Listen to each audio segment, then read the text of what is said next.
Howdy ho, Ranger Joe. Welcome to Rachel Uncensored, the only place on the internet that you can find an uncensored version of me. Hi, I'm Rachel, and I'm here with another solo episode. Last week, I had Colleen on with my wonderful, beautiful girlfriend, Miss Abigail, and my friend Teeny was also there. It was a mess. There were 3 microphones and 4 women who love to talk. So if you didn't catch that, please do so.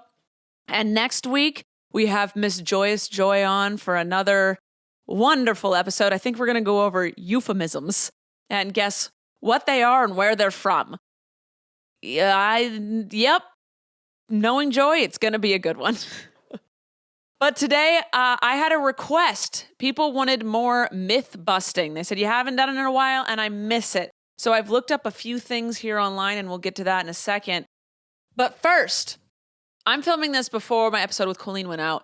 So we're going to skip Rachel's rewinds for the next month or two. I'm stockpiling because I'm going to Europe at the end of September. So I have to stockpile, which means I can't film them weekly, which means I can't really do recaps or rewinds or follow-ups. But I do have one I wanted to touch on. 2 episodes ago, my last solo episode, I complained about assistive touch on an iPhone. And people let me know it still exists, but it's not constant. It doesn't automatically show up in your phone. And it's actually, what's it called? It actually is an accessibility feature for some people who need it. It can be used with remotes. Anyway, I didn't realize there were people that were using it for other things than just convenience. So my apologies on that one. I didn't even know it was still on the phone. And people were like, Rachel, you could have moved it around the screen. No, it kept popping up in the middle of my thing. So I didn't need it and I hated it and I hate that it kept showing up on my phone. But if you like it and you still use it or you need to use it, I'm glad it's there for you. But me personally, I felt personally attacked by it and I didn't like it. But now it's off my phone, so I'm good with it. But I'm glad it's there for those who need it and those who like it. All right. And then that's the only rewind we had. And there were no questions. No one had a single question for me. Actually, one person on my main channel asked me, I just posted a dog products video and they asked me, can you please tell me how to train my dogs? That is not my place. Nope. I am always wary. What's the word? Is it weary or wary of giving advice, whatever the word is, of giving advice on the internet because I don't want to be liable for anything. No, thank you. People have reached out to me. Back in the day, Twitter used to be a lot of people reaching out, asking for help and stuff. And I just I don't know. Therapy, please. I don't know how to do it. I'm not qualified. I do have a bachelor's degree in psychology, but honestly, that meant nothing to me. So I don't feel qualified to give advice on a lot of things, which is why I keep my mouth shut. I don't want to steer people wrong. I don't want to be the reason your life ends up sucking or something goes dramatically incorrect. That's too much to put on me. I'm here to make you laugh and to make you forget about your day for 10 minutes to an hour, depending on what platform you're on for me. My job is strictly for entertainment. I will sometimes give my opinions on things, like on this podcast, but advice, it's hard to give. Very much. All right. Let's move on to more of my opinions and read my book, 101 Things That Piss Me Off. What are we on today? I don't agree with this one anymore. I no longer agree with this one, but it's funny. It's short and it's sweet. Number 52. You know what pisses me off? Coleslaw. There's only one sentence. There's only one sentence in the whole thing, and it reads, I'll just never understand it. Why would I eat that? Growing up, let me put my little bookmark in here. Hold on. Growing up, we went to a lot of diners. I feel like it's very dinery. They just put a little tiny saucer of coleslaw on your dish, right? That would always show up, and I never ate it. I never understand it. I think I tried eating it once, but I acted like I didn't like it. Now, I love it. It's like mayonnaise and cabbage. Great. Sign me up. I'm not mad about it. But I never understood it as a kid. And I still to this day don't know why they put it on all these plates. Diners love putting it out there. Is it because it adds a little color? It adds something different to the plate? I don't quite know. But it was there. Most people don't like it. I was one of them. I appreciate it now. It's a nice, refreshing, crunchy snack. I'm into it. But back then I hated it. So this just goes to show how much I've changed in the last, when was this written? 7 years ago? My viewpoints change. My taste buds change. I grow. I learn. And I try to apologize when I think I should. All right. Enough of that. Let's get into, we might do a couple different chunks today, but right now we're gonna bust some myths, okay? I like to get a little educated in my life. I like to learn things, but I don't like being forced to do that. Don't force me to educate myself. Don't force me to learn. I'll do it at my own pace, my own leisure. Thank you. Okay, I looked up and it just says 10 false facts most people think are true. I am not researching this. I'm not citing it. I'm just reading this article, okay? One of the main things is people think that you can get sick from being cold. I know that I also never understood that. I thought maybe your immune system is a little bit weaker, possibly, and that's why. But people always said, oh, you can't go to bed with a wet head. You're going to catch a cold. And this, I'll read what this says. Put a hat on or you'll catch your death of a cold. Screeches every micromanaging mama as her charges march off into the winter wonderland. But in numerous studies addressing the topic, people who are chilled are no more likely to get sick than those who are not. And wet or dry head makes no difference. So, hold on. Numerous studies. Let's link it. Should we fact check and research? Fact check and do things? Cold and flu wives' tales debunked. I thought it was wise tales. It's wives' tales? W-I-V-E-S? I thought it was wise tales, like you were wise. It's a wise tale. It's wives' tales? No. Let me look this up. Wives' tales versus wise. Which one is it? It's wives. Oh my God. I've been saying it wrong my entire life. Wives with a V, not wise with an S. Oh my God. I'm dumbfounded. I just myth busted myself. I had no idea. Old wives' tales. Because the wives are telling them? I thought it was because you were smart.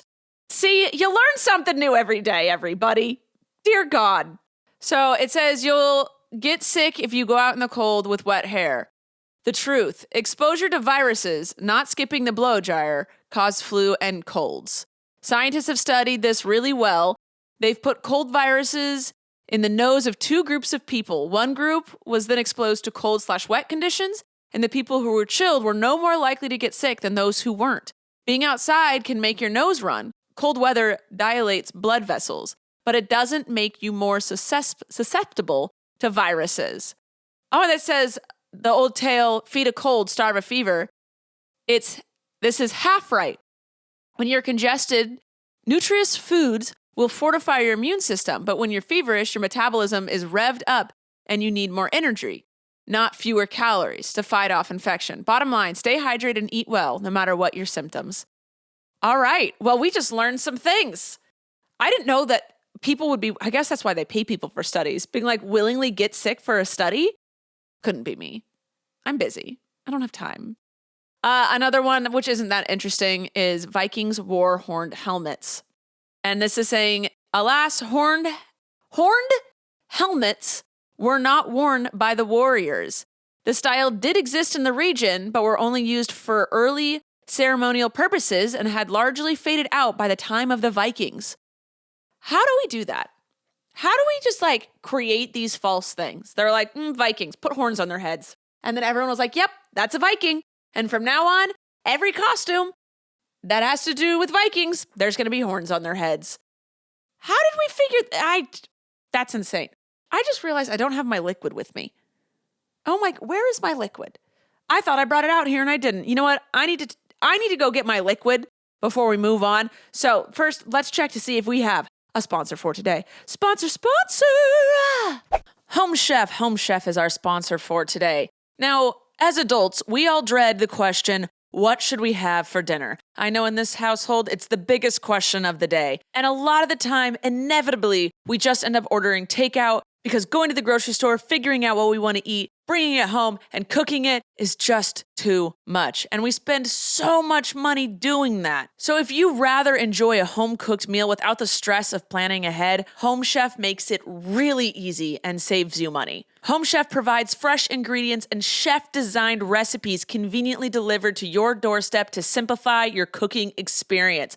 I'm telling you guys, this food is delicious and extremely easy to make. I made our favorite this last week was the gnocchi. Abby rated it a 9 out of 10. And if you know her, that is a true compliment to the chef that created this. Whether you prefer classic meal kits with pre-portioned ingredients and easy instructions, speedy recipes ready in less than 30 minutes, oven-ready kits with pre-chopped ingredients, or quick microwave meals that assemble in minutes, Home Chef has you and the entire family covered for delicious meals without the hassle. They have over 30 options a week and serve a variety of dietary needs, so you don't have to worry about what to make ahead of time. Not only is it convenient, but it's economical too. Home Chef customers save an average of $86 per month on groceries. For a limited time, Home Chef is offering my listeners 18 free meals plus free dessert for life. And of course, free shipping on your first box. Go to homechef.com/Rachel. That's homechef.com/Rachel for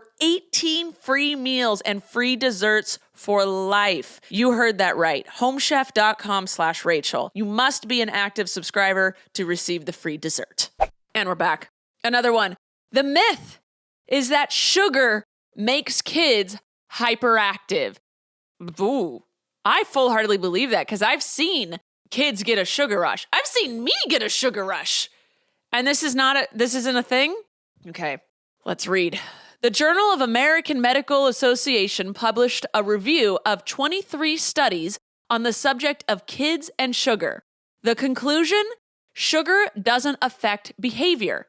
It is possible that it is the idea itself that is so ingrained as fact that it affects our perception. Case in point, in one study, mothers were told that their sons had consumed a drink with a high sugar content, although the boys had actually consumed sugar-free drinks. The mothers reported significantly higher levels of hyperactive behavior. That said, some scientists warned that sugar can make you dumb. Oh my God. Sugar can make you dumb? I must be the stupidest person in the world, the amount of sugar I consumed as a child. I will say, it's the placebo effect? Is it really the placebo effect? That's fascinating. I have felt my heart go crazy after consuming a lot of sugar. I guess I didn't get hyper. I think in college I used to drink a bunch of Kool-Aids and then feel really hyper after that. But I guess as an adult, this happened quite within the last year. I went to Crumble Cookie for the first time, and we got a bunch of the cookies, and I had a little piece of each one, which equaled to about the amount of one full cookie because I tried all the flavors, right? And then later, like an hour later, I felt so gross. My heart was racing. I felt hot and sweaty, and I was like, what the hell? And my friend I was with was like, oh, I'm pretty sure it's those like Crumble cookies. I was like, what? They're like, I think you're having a sugar rush. And I looked up the sugar content of those cookies. Dear God, I can't believe I survived. That was insane. The amount of sugar in those cookies, like, they're delicious, but because it's just sugar, it was too much. It was too much for my body. My body rejected it. So I guess I didn't get hyper, though. I just felt like maybe I was going to pass out and die. But I have seen a kid who never had sugar eat sugar and then 30 minutes later run straight into a wall. And I guess maybe at birthday parties, kids just get more hyper because the energy around them is so much stronger. That's crazy. That's crazy. It's the placebo effect. Huh. Fascinating. All right, next one. I learned this as a kid, and it makes sense. The myth is that most body heat is lost through the head. It reads, everyone knows that you lose somewhere around 98% of your body heat through your head, which is why you have to wear a hat in the cold, except you don't. As reported in the New York Times and elsewhere, I like that they cite things because then I feel like it's more legit, right? I don't have to cite anything. And elsewhere, sorry. The amount of heat released by any body part of the body depends mostly on the surface area. On a cold day, you will lose more heat through an exposed leg or arm than a bare head. So you're just losing heat everywhere on your body. It doesn't matter. When I wear a hat, I'm going to say, when I wear a hat, I'm a lot warmer than when I'm not wearing a hat. But I guess if I'm wearing a hat and a bikini, I'm still freezing. So just whatever body part is exposed is the one that's going to lose the heat. Fascinating. Absolutely fascinating. The more you know. The more you know, ladies and gentlemen. Okay, this one I knew was false because I'm a knuckle cracker and people are always like, oh, I don't care if you're getting arthritis. No, I'm not. I'm just going to crack a knuckle. So that's what this says. Cracking your knuckles will cause arthritis. It seems reasonable, but it is not true either. You will not get arthritis from cracking your knuckles. There is no evidence of such an association. And in limited studies performed, there were no change in occurrence of arthritis between habitual knuckle crackers and non-crackers. There have been several reports in medical literature that have linked knuckle cracking with injury of the ligaments surrounding the joint or dislocation of the tendon, but not arthritis. Oh, so it is bad for you. Oh, my bad. Oh, I didn't realize it was actually bad for you. It was just arthritis is not the thing. Okay, maybe I should let up. I actually have let up quite a bit because Abby doesn't like the sound of it. It grosses her out. It grosses a lot of people out. And so I don't do it as much anymore. But God, it feels so good. Oh man, sometimes my knee, if I don't work out a lot and I lose the muscle around my knee always feels like it needs to pop. And when I do pop it, oh, does it feel good. But it's not good for me. I know that. And I have to build the muscle up around my knee and then it doesn't happen anymore. It feels great. Man, I have to just keep exercising. That is so annoying. It is so annoying that it has to be a lifestyle. It can't be like, okay, I got into shape and now I'm done. It's constant, man. And it's not just for looks. My body feels terrible if I don't work out. My back hurts, my knee hurts, my shoulder hurts. And then when I do work out, everything feels so much stronger. And then when I stretch as well, oh my God, I feel like a warrior. I feel like a Viking without the horns on their helmets. I feel like an Olympian. I don't know how I got onto that. Just, you can crack your knuckles, but it won't cause arthritis, but it might injure the ligaments. Gosh, or tendons. Disgusting. Ugh. All right, moving on. The myth. Napoleon was short. How did we mess that one up? He is famous. The Napoleon syndrome was named after him being so short, and that's why he's upset. And we got it wrong? How did we mess up that bad, you guys? Ridiculous. I'll read it. Napoleon's height was once commonly given as 5 feet 2 inches. Sorry, I misspoke. But many historians have now accorded him with extra height. He was 5 feet 2 inches using French units, but when converted into imperial units, the kind we are accustomed to, he was measured almost 5 feet 7 inches tall, which was actually slightly taller than average for a man in France at that time. How did we do that? We are so bad at measuring things. We are so bad at using forms of measurement in the States. Yeah, but this is around the world. How did we mess up that bad? God, we're dumb. We've eaten too much sugar. That's probably it. We've just eaten too much. Now we're dumb. This one is interesting because I've heard so many people debate this. So to know if there's an actual study behind the following thing intrigues me. The myth is that you should stretch before exercising. It reads, stretching before exercise is the main way to improve performance and avoid injury. Everyone stretches, but researchers have been finding that it actually slows you down. What? Experts reveal that stretching before a run can result in a 5% reduction of efficiency. Meanwhile, Italian researchers studying cyclists confirmed that stretching is counterproductive. Furthermore, there has never been sufficient scientific evidence that pre-exercise stretching reduces injury risk. Goodness gracious, ay Dios mío. I have always stretched after because I feel like it's a good cool down, but I always kind of got mad at myself for not stretching before. You know, before you go on a run, you stretch out, you loosen up. You're not supposed to? It's actually A 5% reduction in efficiency, that's mind-boggling. I feel like the fitness community is just not going to like this one. I've had a friend, though, who he always stretched. He did cross country, and he always stretched beforehand. And then his last year, his senior year of high school, they got a new cross country coach that wouldn't let them stretch beforehand. And he ended up like tearing something or like dislocating something or whatever. And then he couldn't run. So in my brain, I was like, oh, I have a real life example of why you should stretch. But I guess he just wasn't doing it right. Ah, God, this is ridiculous. How am I getting upset? Who cares? I don't even do this, but I'm still so upset by it. I just get so upset that we learn things as a child as fact. And then as we get older, most of the things I learned as a child, not fact at all.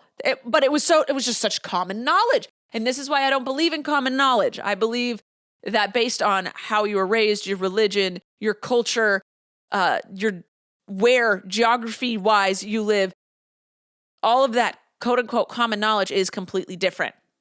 Whether you're an only child or a child of 6, that can completely change your common knowledge. If you're a boy, if you're a girl, if you're gay, if you're trans, your common knowledge is going to be completely different. So there is no such thing as common knowledge. And especially since our entire lives we're raised with certain thoughts and then we're taught, no, those were all wrong. I'm getting fed up. I'm getting fed up with the world. Come on now. I feel like everything we do is just wrong. Everything we learn, wrong. We just keep getting new information, which is fine. I'm glad. My viewpoints keep changing. I don't have the same viewpoints when I was in high school as I do now. I love growing. I love changing. I love doing it for the better. But when it's things like this didn't need to be explained to me wrongly the first time. This is ridiculous. We've all eaten too much sugar. This is another one. It reads, cholesterol in eggs is bad for the heart. The perceived association between dietary cholesterol and risk for coronary heart disease stems from dietary recommendations proposed in the 1960s that had little scientific evidence. Other than the known association between saturated fat and cholesterol, and animal studies where cholesterol was fed in amounts far exceeding normal intakes, since then, study after study has found that dietary cholesterol, the cholesterol found in food, does not negatively raise your body's cholesterol. It is the consumption of saturated fats that is the demon here. So eat eggs, don't eat steak. Oh, I love that. As someone who consumes eggs and fish, but no land meat, this is my jam. I also feel like the food industry, the knowledge in the food industry is just fucked. Because I realized this earlier rather than later in life, which I'm thankful for. The food pyramid put out by the United States government, bullshit. It is, and this isn't a conspiracy. This is like something you can actually Google and look into. The food pyramid put out by the government is paid for or massively donated by the meat industry, the dairy industry. Like, it is paid for. It is bought. It's an advertisement for dairy and meat. Like, you don't have registered dietitians making that. Also, each person is very different on their needs for food. So the food pyramid is bullshit because each person's diet needs to be different. I'm not eating the same as a huge dude. Or in Alaska. Like, we have different needs. This completely different things we should be eating. And fruits and vegetables are good for you. Oh, I saw something that was like, whenever I'm like, oh, I love fruit, people are like, careful about that sugar intake. And I saw a comedian once be like, please show me someone who is unhealthy and overweight because they love fruit. Show me the person. Like, balance is amazing. You shouldn't be cutting any food groups out. And I say that as someone who doesn't eat meat.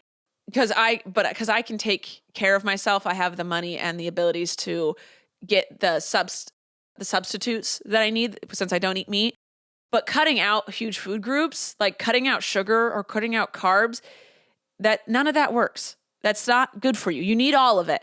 But people's knowledge on food is so messed up because our government has messed us up. public schools, their health classes are run by the government, who are being paid for by the meat and dairy industry. It's mind-boggling how this is allowed. And like the food they feed you in cafeterias, crap. The food they feed you in hospitals, crap. And those people are supposed to be taking care of you. It's all an absolute mess. Like people, they don't teach people in the States anyway how to eat healthy and how to have a healthy lifestyle. It just doesn't happen. And so whenever I read things like this, I'm like, yeah, that makes sense. Especially back then, they would just say things and people were like, yeah, like you need to drink a bunch of milk to get your calcium so your bones don't break. That's bullshit. No, that's just dumb. So anyway, we can move on. I'm just upset about the food industry and the how it's run, the amount, how the states process food. I had a comment. Oh, I had a comment that made me slightly annoyed, more annoyed than I normally am. Just a little bit. Listen, I don't tell people how to eat. You can eat whatever you want. I like to listen to my body and I like to eat healthy while not restricting myself a crazy amount. Okay. One piece of cake isn't going to ruin me, just like one salad isn't going to save me. And I actually ended up putting dairy back into my diet a little bit so that when I do accidentally consume it, or I do want to eat a cookie my friend made, it doesn't ruin my stomach. So I don't consume it on the regular, but I consume it enough so I'm not lactose intolerant anymore. What was I saying? I was going to go on a different rant. Oh, someone commented because I said I don't drink milk or consume dairy regularly. And someone was like, because I said for moral reasons, for health reasons, and environment reasons. Someone was like, I don't get it. We need to milk cows. You're actually hurting the cow if you don't milk it. So how we get the milk from the cow is my issue. Also, cows only need to be milked when they are supposed to be feeding their calves. So we force cows to get pregnant, rip the babies from them, and then put them in where they can't move and basically suck them dry of their milk, and they never have a quality of life. They have no quality of life. They get ripped away from their babies. The babies get ripped away from their moms, and it's just like a funnel of disgustingness. Now, when I'm in Europe or New Zealand and they actually take care of their animals and they're not so, I don't know the word, barbaric when it comes to handling them, I will consume that. And the way we process it all, it's all just so bad. Like milk, I'm fine with consuming dairy outside of the States because they do it so much better. But how we do it here, I literally can't believe it's legal still. That's insane. You do you. I personally am not doing that. We'll move on. The myth is 1 human year is 7 dog years. I think we've gone over this before. I remember hearing that this was wrong, but let's read what this says. Your 3-year-old is 21 years old in human years, right? Not according to experts. The general consensus is that dogs mature faster than humans, reaching the equivalent of 21 years in only 2 years, and then aging slows down to more like 4 human years per year. Dog whisperer Cesar Millan, his site recommends that you calculate your dog's human age equivalent, subtract 2 from the age, multiply that by 4, add 21. That is a very difficult way to do that. Calculate your dog's human age equivalent. Subtract 2 from the age. Okay, how old are you, Blaze? Blaze is the dog of the day here, 7, I believe. So let's subtract 2, so he's 5. Multiply that by 4, 20, add 21. He's 41 years old versus 7 times 7, 49. So we're 8 years off. We're a little late. That makes sense, though. I have heard that, though, but dogs mature really fast. So their puppy stage, it's only like 2 years old. 2 years, right? And then they're a teenager for a year. And then that makes sense. So like by 21, so after 3 years, your dog's 21. And then after that, it does slow down quite a bit because then they're Snoop's been an old man for years now. So that makes sense. Okay. So it's true for 3 years. And then it's 4 years for every year after that. I'll allow it. I'll allow this calculation. Miso is 1 this month. So she's just 7. She's just a baby. Snoop and Blaze are the same age. So yeah, all right, they're 41. That makes sense. That makes a lot of sense. And then the last myth bust we have on this website says George Washington had wooden teeth. I never believed this, but I didn't know where it came from. It says our first president starting losing his teeth in his 20s. Okay, but they didn't have good hygiene back then, did they? No. But contrary to popular belief, his dentures were not made of wood. Although built-in toothpicks would have been handy, George Washington had 4 sets of dentures that were made from gold, hippopotamus ivory, lead, and human/animal teeth. Horse and donkey teeth were common components in the day.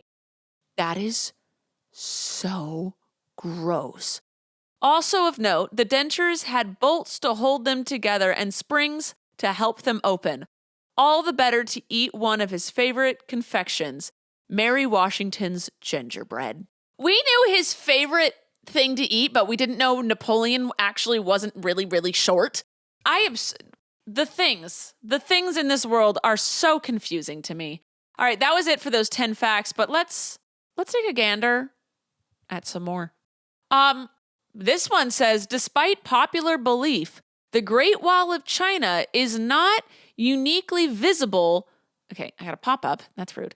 Uniquely visible from space with the naked eye.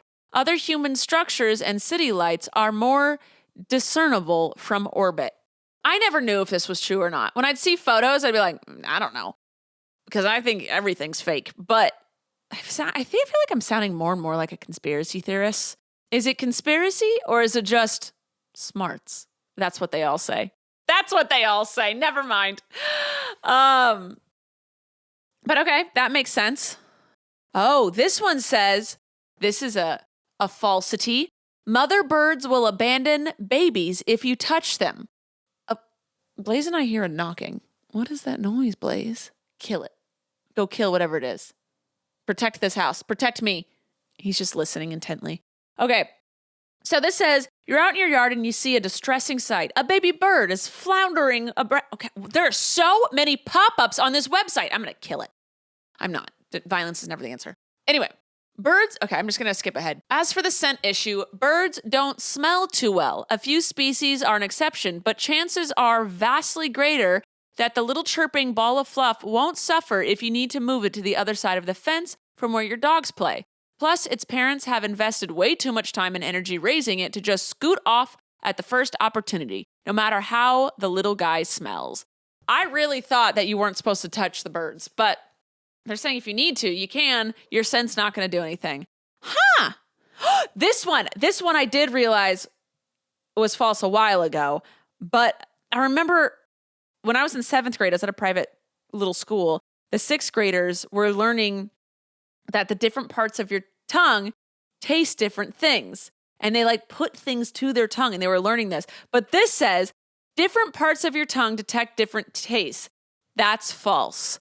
Lots of people think different parts of the tongue are fine-tuned to detect different tastes. The tip of your tongue is where you get your cupcake on. The side is where the really salty taste hits home.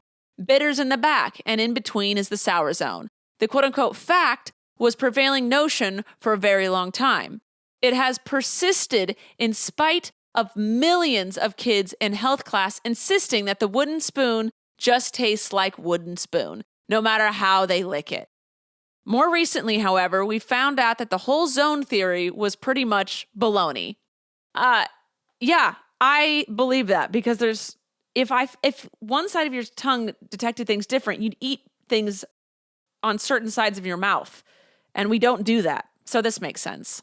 Oh, this one says deoxygenated blood is blue. I've heard this. I heard that your blood is blue until it hits oxygen and then it turns red.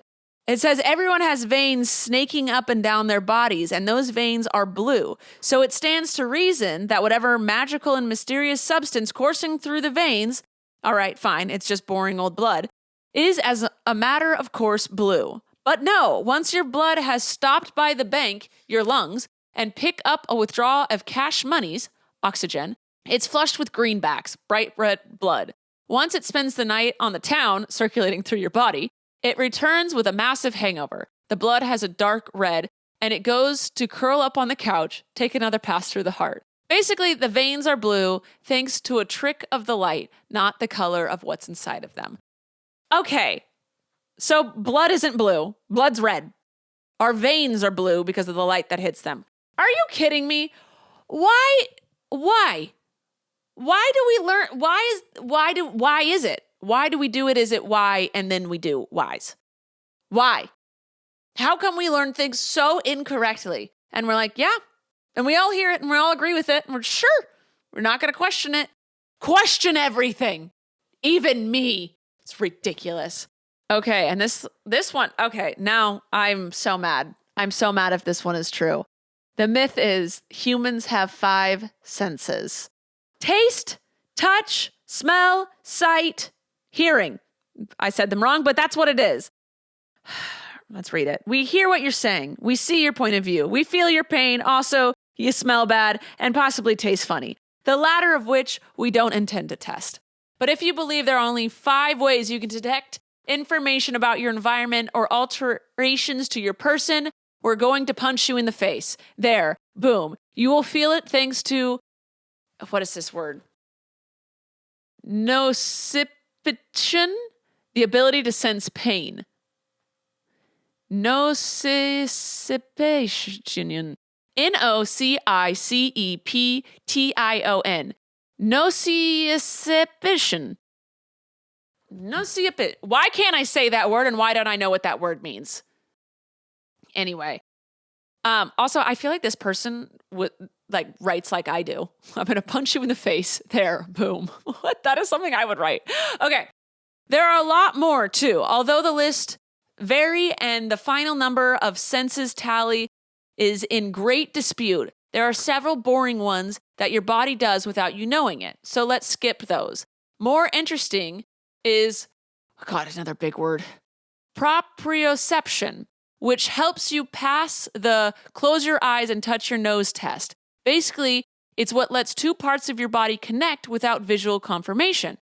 If you're successfully rubbing your eyes in disbelief, you used proprioception to do it, and you accidentally smack yourself in the forehead instead, you experienced a proprioception fail. Apart from those, hunger and thirst can count according to some, as can feeling of hot and cold. Itch, interestingly, is apparently independent from both touch and pain. It's annoying on so many levels.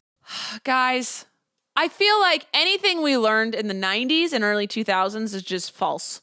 It's just like, no, none of it's true. It's all a lie. You're dumb. If you have any knowledge from the past, it's just falsities. It's not fact. Because goodness gracious.